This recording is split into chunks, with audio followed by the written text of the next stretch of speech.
সাংবিধানিক ধারাবাহিকতা যদি রক্ষা করতে যাই তাহলে তো নির্বাচনটা ২০ সালে হওয়ার কথা। এবং আমরা যখন সরকারের দায়িত্বে ছিলাম শুরুর দিকে আমাদেরকে বিভিন্ন শক্তিশালী ইনস্টিটিউশন, শক্তিশালী যাদেরকে আসলে ডিপ স্টেট বলা হয়, তাদের থেকে আমাদেরকে অফার করা হয়েছিল যে আপনারা শেখ হাসিনার যে মেয়াদ আছে ২০২৯ সাল পর্যন্ত সেটা শেষ করেন, আপনারা শেষ করেন, আমরা আপনাদেরকে সহযোগিতা করি। তাদের সার্টেন কিছু শর্ত ছিল যে তাদেরকে কিছু কিছু জায়গায় ফেসিলিটেট করা, এবং তারা পুরো রোডম্যাপও করে নিয়ে আসছিল যে বিএনপি নেতাদের তো সাজা আছে, সাজা থাকে, সাধারণভাবে নির্বাচন দিলেও তারা নির্বাচন করতে পারবে না। তো তাদের সাজাগুলো ইয়ে না করে আদালতের মাধ্যমে এগুলো লেনদি করে, আপনারা তো জানেন সেটা কিভাবে করা যায়। আদালতের ডেট ঘুরিয়ে ঘুরিয়ে তারেক রহমানের নিজের নামেও সাজা ছিল, সে যদি সাজাপ্রাপ্ত অবস্থায় থাকতো নির্বাচন হলেও তিনি বাংলাদেশের নির্বাচন অংশগ্রহণ করতে পারতেন না। তো তারা পুরো স্ট্র্যাটেজি আমাদেরকে সাজিয়ে দিয়েছিল যে কিভাবে ক্ষমতায় থাকা যায়, তাদের সাথে এক ধরনের নেগোসিয়েশন, সমঝোতা দিতে। আমরা কিন্তু সেটাতে ছাই দিইনি, আমরা সবসময় গণতন্ত্রকেই সামনে রেখেছি এবং সেটার প্রতি কমিটমেন্ট লাস্ট সরকারের ছিল বলে নির্বাচনটা হয়েছে, এবং আমাদের ছিল বলেই আমরা ইভেন নির্বাচন যেন প্রশ্নবিদ্ধ না হয় সেজন্য নিজেরা আগবাড়ি পদত্যাগ করে চলে এসেছি। আমরা এই সমসাময়িক প্রেক্ষাপটে দেখলাম যে আমরা দেখেছিলাম যে একজন বিচারপতি ছিলেন আওয়ামী লীগের সময়, তিনি একটা কথাতে বলেছিলেন যে জিয়াউর রহমান হচ্ছে সবচেয়ে বড় রাজাকার। আপনারা তো সবাই দেখছেন, ইদানিং সোশ্যাল মিডিয়ায় আমরা দেখছি। তো সেই জিয়াউর রহমানের দলই ক্ষমতায় এসে তাকে 1 মাসের মধ্যে তার জামিনটা বাস্তবায়ন করেছে।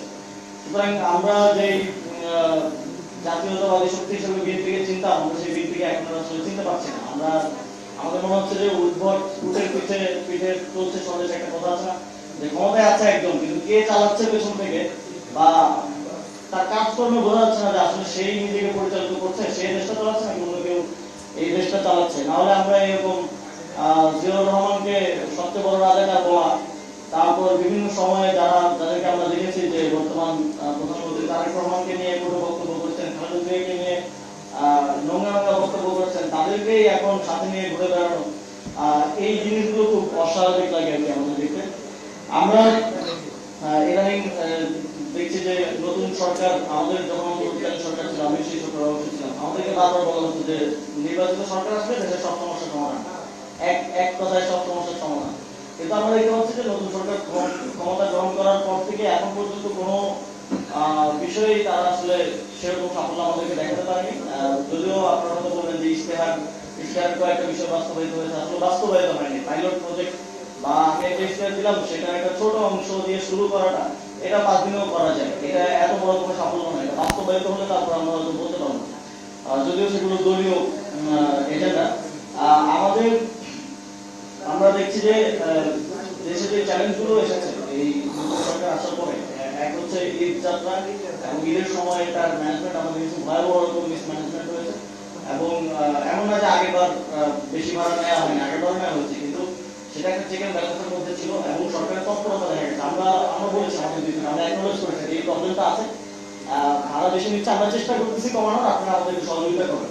কারণ আমরা তাদের মধ্যে দেখলাম যে এক ধরনের একদম ফুলি ডিনায়াল, যে কোনো ধরনের বেশি ভাড়া নেওয়া হচ্ছে না, আপনি মিথ্যা কথা বলছেন, ভুল কথা বলছেন, সবাইকে মিথ্যাবাদী বলা চলা। কিন্তু আপনারা যারা বাড়ি গেছেন, আমরা যারা বাড়ি গেছি, আমরা যারা যাতায়াত করেছি গণপরিবহনে, তারা দেখেছি যে প্রায় 2x 3x পর্যন্ত ভাড়া অতিরিক্ত নেওয়া হয়েছে।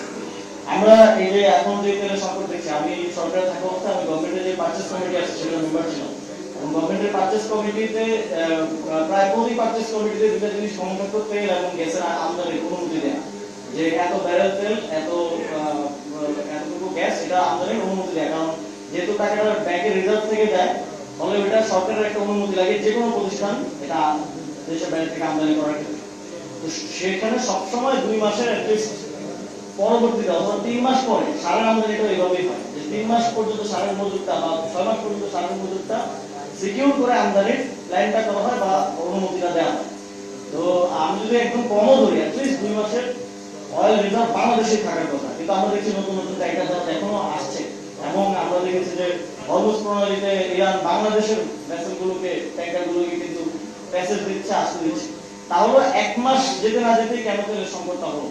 তার মানে নিশ্চয়ই কেউ মজুত করছে, নিশ্চয়ই যে বড় বড় কোম্পানিগুলোকে সরকার আমদানির অনুমতি দেয় তারা এবং তাদের যারা ভেন্ডর আছে তারা মজুত করছে।